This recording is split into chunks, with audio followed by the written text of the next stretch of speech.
चलो विद्यार्थी मित्र, गया लेक्चरे આપણે કાર્યશીલ મૂડીને અસર કરતા એટલે કે લાક્ષણિકતા જોઈ હતી. એને ધ્યાનમાં રાખીને એક તફાવત બનેલો છે. તફાવત હતો કુલ કાર્યશીલ મૂડી અને ચોખ્ખી કાર્યશીલ મૂડી. એ પણ આપણે ભણ્યા. પણ હવે નવો પ્રશ્ન આવી રહ્યો છે. કાર્યશીલ મૂડીને અસર કરતા પરિબળો સમજાવો સમજાવો સમજાવો. અને એનું આપણે અહીંયા રૂઢિરૂપ એક સૂત્ર લખેલું છે. ધંધાના ઉત્પાદનનો સ્ક્વેર. ધંધાના ઉત્પાદનનો સ્ક્વેર. આપણે નો શબ્દ બહાર લખ્યો છે, અંદર લખો તો પણ ચાલે, પણ નો શબ્દ વધારાનો છે. અને આપણે કૌંસમાં લખ્યું છે ધંધાના ઉત્પાદન નો સ્ક્વેર, એટલે સમજી લેવાનું ધંધો બે વખત આવે, ઉત્પાદન બે વખત આવે. ચલો પછી આપણે કીધું છે ધંધાના ઉત્પાદનનો સ્ક્વેર નો સ્ટોક કાસ ચાલુ કાનપુરનો હોય અથવા હોતો. તેના ઉપરથી આપણા મુદ્દા બને છે. એના ઉપરથી આપણા મુદ્દા બને છે. બરાબર, મુદ્દા ધ્યાન આપજો ખાસ. મુદ્દા ધ્યાન આપજો ખાસ. ટોટલ મુદ્દા આપણને એમાં કેટલા આપ્યા છે? 10. કેટલા આપ્યા છે? 10. આ યાદ રાખજો, 10 મુદ્દાની અંદર આપણે ફરીથી સૂત્ર મુજબ જોઈએ છીએ. સૂત્રની અંદર ફરીથી ધંધાના ઉત્પાદનના સ્ક્વેર નો સ્ટોક કાસ ચાલુ કાનપુરનો હોત. કાસ ચાલુ કાનપુરનો હોત. બરાબર, ચલો એના ઉપરથી આપણે સારામાં સારા બરાબર પ્રકારો જોતા જઈએ છીએ. પહેલું ધંધાનો સ્ક્વેર છે એટલે બે વખત ધંધો આવશે. એમાં પહેલું ધંધા ઉપરથી શું બનશે? તો પહેલું કીધું છે ધંધાનો પ્રકાર અને સ્વરૂપ. ચલો બીજી વખત ધંધો આવશે તો ધંધાનું કદ. આપણે ખાલી કદ મોઢે કરો તો પણ ચાલે, પણ સૂત્ર મુજબ બે વખત ધંધો છે એટલે ધંધાનું કદ. હવે આપણને ઉત્પાદન બે વખત આપ્યું છે એટલે એવું લખી શકાય ઉત્પાદન ચક્ર પહેલું, અને બીજું લખી શકાય આમ તો તમને જો અંદર દેખાય છે માંગ અને ઉત્પાદન નીતિ. આપણે ઊંધું કરી દેવાનું, ઉત્પાદન નીતિ અને માંગ. 4 મુદ્દા થઈ ગયા. બે વખત ધંધો, બે વખત ઉત્પાદન. પહેલો ધંધો એટલે ધંધાનો પ્રકાર અને સ્વરૂપ. બીજો ધંધો એટલે ધંધાનું કદ. ઉત્પાદન ઉપરથી ઉત્પાદન ચક્ર. ઉત્પાદન ઉપરથી ઉત્પાદન નીતિ અને માંગ. ચલો સ્ટોક ઉપરથી, તો સ્ટોક ઉપરથી મુદ્દો બનશે. જો અંદર 8મા નંબરનો મુદ્દો આપણને કીધો છે સ્ટોક ચલન દર. કા ઉપરથી, તો કા ઉપરથી 5મા નંબરનો મુદ્દો બને છે કાચા માલનો સંગ્રહ. સ ઉપરથી બને છે આપણે શું? તો શાક નીતિ. શાક નીતિ. ચલો કયા નંબરનો મુદ્દો છે શાક નીતિ? તો 6થા નંબરનો. ચલો હવે આવ્યું ચાલુ ઉપરથી. તો ચાલુ ઉપરથી મુદ્દો કયો બને છે? તો ચાલુ મિલકતોનું રોકડમાં રૂપાંતર. આપણે 7મા નંબરનો મુદ્દો ખાલી આટલું જ લખ્યું છે રોકડમાં રૂપાંતર. બરાબર, આખો મુદ્દો આવો બની શકે, ચાલુ મિલકતોનું રોકડમાં રૂપાંતર. ચલો કા ઉપરથી, તો કા ઉપરથી મુદ્દો બને છે કામગીરીની કાર્યક્ષમતા. અને ન ઉપરથી બને છે નફાની ફાળવણી. આ ટોટલ 10 મુદ્દા. ધંધો બે વખત તો ધંધાનો પ્રકાર અને સ્વરૂપ. ધંધાનું કદ. ઉત્પાદન બે વખત તો ઉત્પાદન ચક્ર. ઉત્પાદન નીતિ અને માંગ. સ્ટોક ઉપરથી, તો સ્ટોક ઉપરથી બન્યું છે સ્ટોક ચલન દર. કા ઉપરથી કાચા માલનો સંગ્રહ. સ ઉપરથી શાક નીતિ. ચાલુ ઉપરથી ચાલુ મિલકતોનું રોકડમાં રૂપાંતર. પછી ચાલુ જોયા પછી કા ઉપરથી, તો કામગીરીની કાર્યક્ષમતા. ન ઉપરથી નફાની ફાળવણી. ચલો શાંતિથી મુદ્દા વાંચી નાખો. નામ દઈને હું પૂછીશ, એને બોલવાના. ન આવડે તો મુદ્દા લેશનમાં 10 વખત લખવાના.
ચલો પહેલા આપણે મુદ્દા ભણીએ છીએ, પછી મુદ્દા પૂછું છું.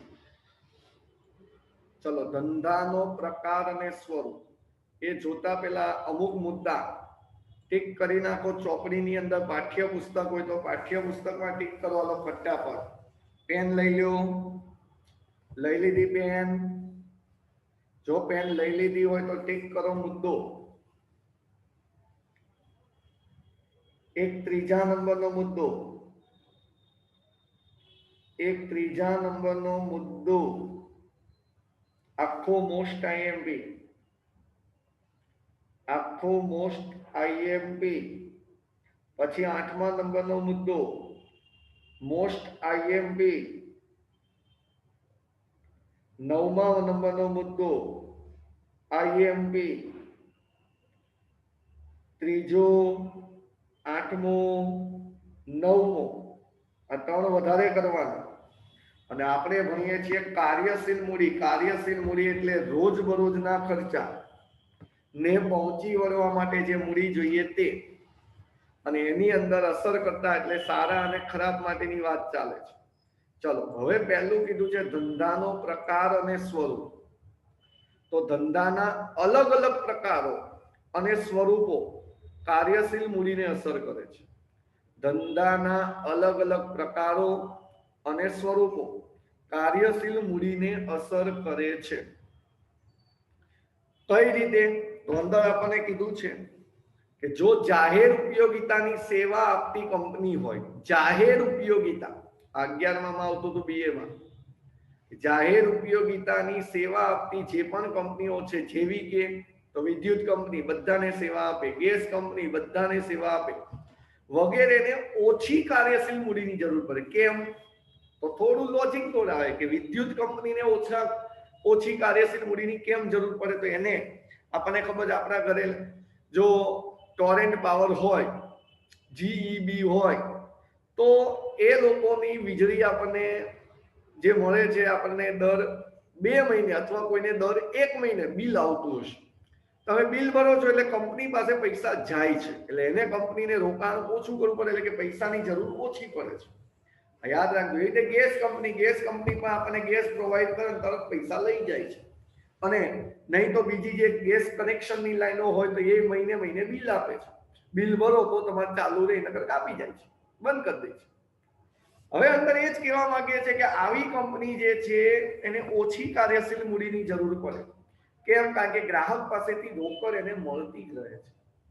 સામે આપણને કીધું છે મોટા ઔદ્યોગિક એકમો હોય, મોટા ઔદ્યોગિક એકમો હોય તો એને વધુ કાર્યશીલ મૂડીની જરૂર પડે. કેમ? મોટા ઔદ્યોગિક એકમો હોય તો એ વધુ એને માલનો સ્ટોક સંગ્રહ કરવાનો, એક તો શાખ ઉપર વેચાણ કરવાનું હોય, અને આ બધા રીઝનને કારણે એને તરત રોકડ મળતી નથી, એટલે એને બજારમાંથી શોધવી વધારે પડે છે, અને એટલે એને વધુ કાર્યશીલ મૂડીની જરૂર પડે છે. ચલો, આ પહેલો મુદ્દો જોયા પછી હવે બીજો મુદ્દો કદ, અને ત્રીજો મુદ્દો જે છે એ છે ઉત્પાદન ચક્ર. બરાબર. હવે એમાં કદ જોઈએ કે નાનું કદ ધરાવતા એકમો. હવે આપણને ખબર, જે ધંધાકીય એકમમાં કદ નાનું હોય તો કાર્યશીલ મૂડીની જરૂર ઓછી, જ્યારે મોટું કદ ધરાવતા એકમોને કાર્યશીલ મૂડીની જરૂર વધારે રહે છે. સેમ ત્રીજો મુદ્દો. 3 મુદ્દા પતે પછી તમારે 3 મુદ્દા વાંચવાના છે. 3 મુદ્દા વાંચવાના છે. ચલો, એમાં આપણને કીધું છે હવે ઉત્પાદન ચક્ર. આમે હમણાં કીધું મોસ્ટ ટાઈમની મુદ્દામાં આવે છે. તો ઉત્પાદન ચક્ર એટલે કાચા માલમાંથી તૈયાર માલમાં રૂપાંતર થવાનો પાછો સમયગાળો. યાદ રાખજો, પાછો શબ્દ સમયગાળો.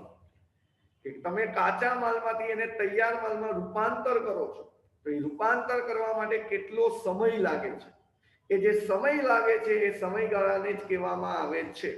શું કહેવામાં આવે છે? ઉત્પાદન ચક્ર. સિમ્પલ. જો આ સમયગાળો વધુ હોય તો કાર્યશીલ મૂડીની જરૂર કેવી? વધારે. જો સમયગાળો ઓછો હોય તો કાર્યશીલ મૂડીની જરૂર કેવી? ઓછી.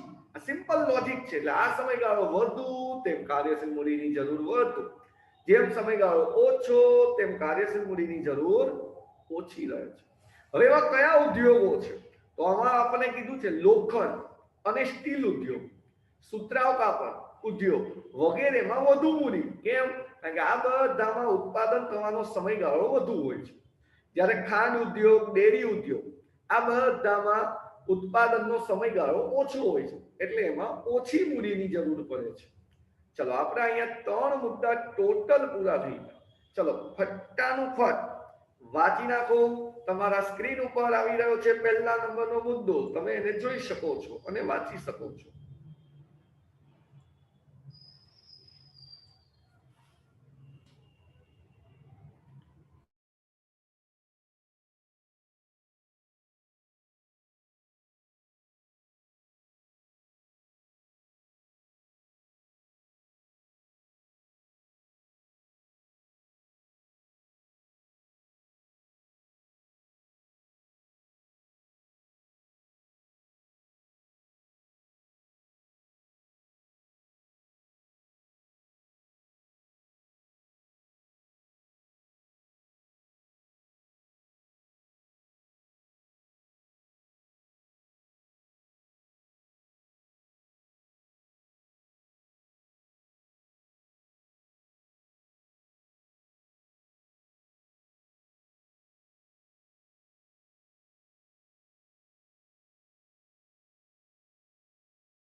ચલો વચાઈ ગયું હોય તો હવે ચોથા મુદ્દા તરફ આગળ વધીએ. ચોથા મુદ્દાનું નામ છે ઉત્પાદન નીતિ અને માંગ. આપણે એવું કીધેલું છે, આમ મોઢે પણ કરો તો પણ ચાલે, માંગ અને ઉત્પાદન નીતિ. કે તમે જો કેટલીક પેદાશોની માંગ મોસમી માંગ છે, આપણને ખબર છે અમુક વસ્તુની માંગ અમુક મોસમમાં જ થતી હોય, બીજા મોસમમાં તમે જો એની માંગ થતી જ ના. હવે તમે જો માંગ એની મોસમમાં થાય પણ ઉત્પાદન એનું આખું સમગ્ર વર્ષ દરમિયાન થતું હોય. ઉત્પાદન આખું વર્ષ થાય પણ વેચાણ એનું અમુક સમયે જ થાય, અમુક મોસમમાં જ થતું હોય છે.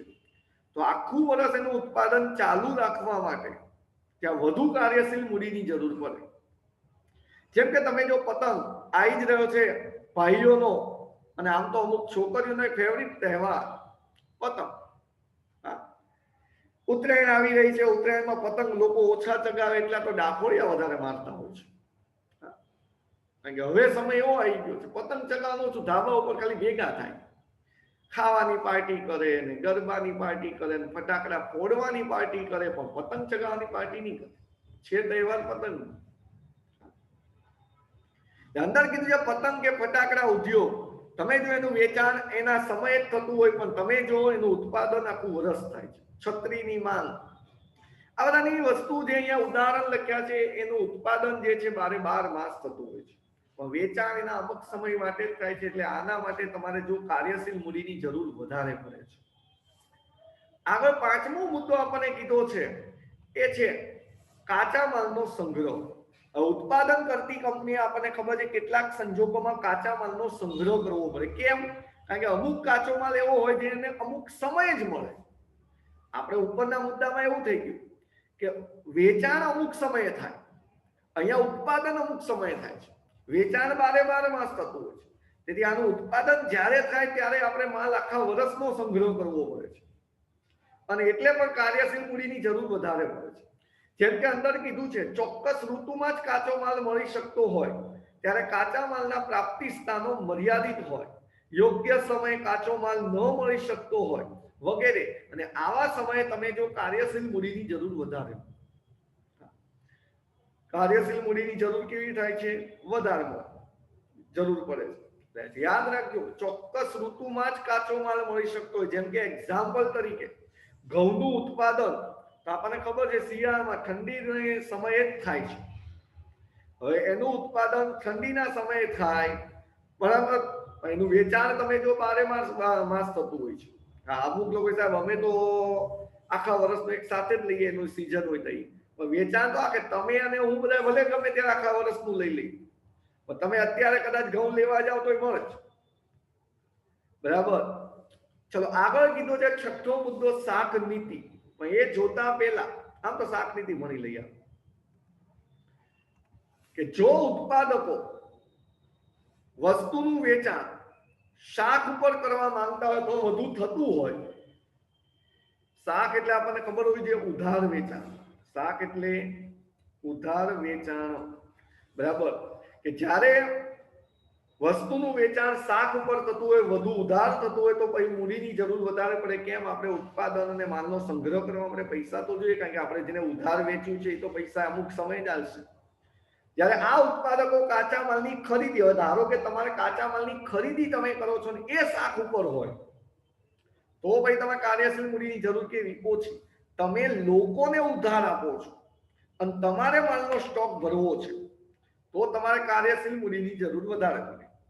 પણ તમે જેની પાસેથી ખરીદો છો એ તમને ઉધાર આલે છે તો ભાઈ તમારે કાર્યશીલ મૂડીની જરૂર કેવી? ઓછી. ચલો વાંચી નાખો વિદ્યાર્થી મિત્ર આ 3 મુદ્દા. કયા કયા? ચોથો, પાંચમો અને છઠ્ઠો.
ચલો છઠ્ઠો મુદ્દો વાંચી નાખો ફટાફટ. પછી આગળ 7મા મુદ્દા તરફ વધીએ છીએ.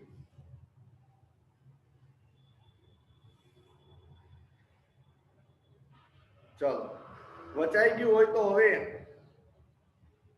7મા મુદ્દામાં આપણને કીધું છે રોકડમાં રૂપાંતર, કે એકમના દેવાદારો. આપણે જેને ઉછીતું વેચ્યું હતું, શાક ઉપર વેચ્યું હતું, એ એકમના દેવાદારો પાસેથી ઉધારી ઝડપથી વસૂલાતી હોય, એ પૈસા ઝડપથી 15 દિવસે કે મહિને આપી દેતા હોય, તો તૈયાર માલનું વેચાણ ઝડપથી થતું હોય.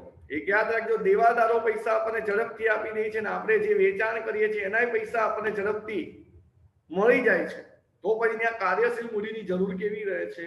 ઓછી. એનાથી ઊંધું લખી શકાય, જો દેવાદારો પાસેથી ઉધારી ઝડપથી વસૂલાતી ન હોય અને તૈયાર માલનું કામ ઝડપથી વેચાણ થતું ના હોય, તો પછી પૈસા આપણે બ્લોક થઈ જાય છે, તો કાર્યશીલ મૂડીની જરૂર વધારે પડે છે. સ્ટોક ચલંદર એ આપણો 8મો મુદ્દો હતો. મેં કીધું હતું આઈએમપી મુદ્દામાં 1 માર્ક્સની વ્યાખ્યા. સ્ટોક ચલંદર એટલે તૈયાર માલનો ઉથલો.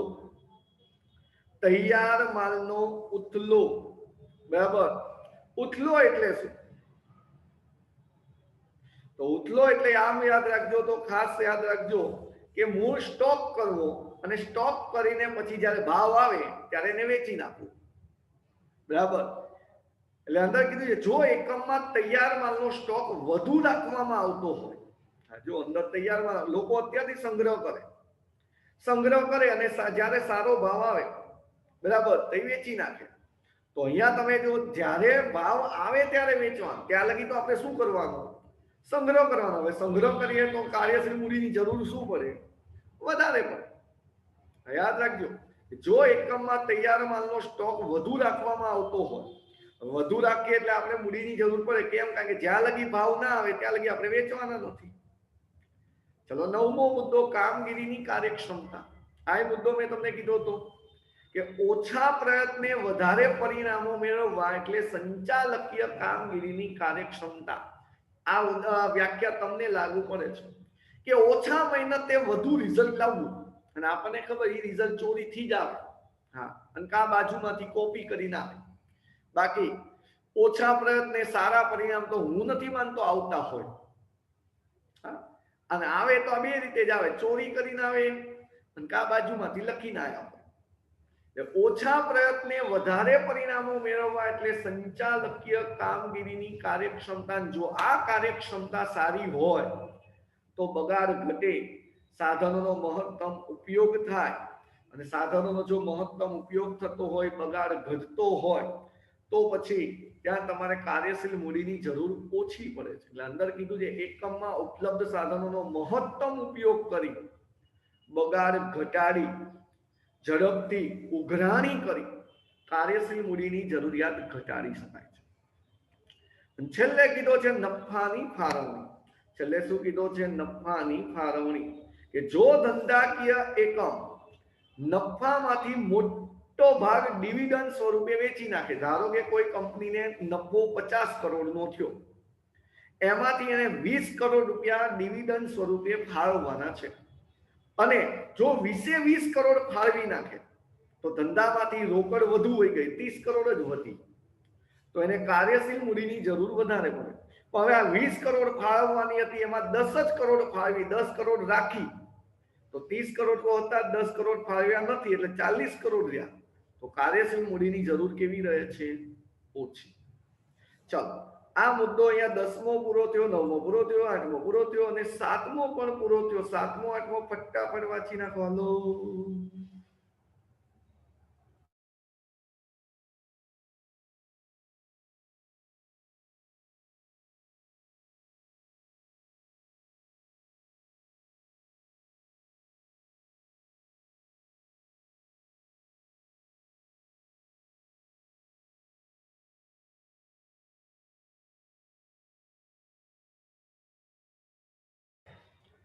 ચલો 7મો 8મો વચાઈ ગયો, પછી 9મો જો. હલો ફટાફટ, ચલો ઝડપ ઝડપ ઝડપ ઝડપ ઝડપ.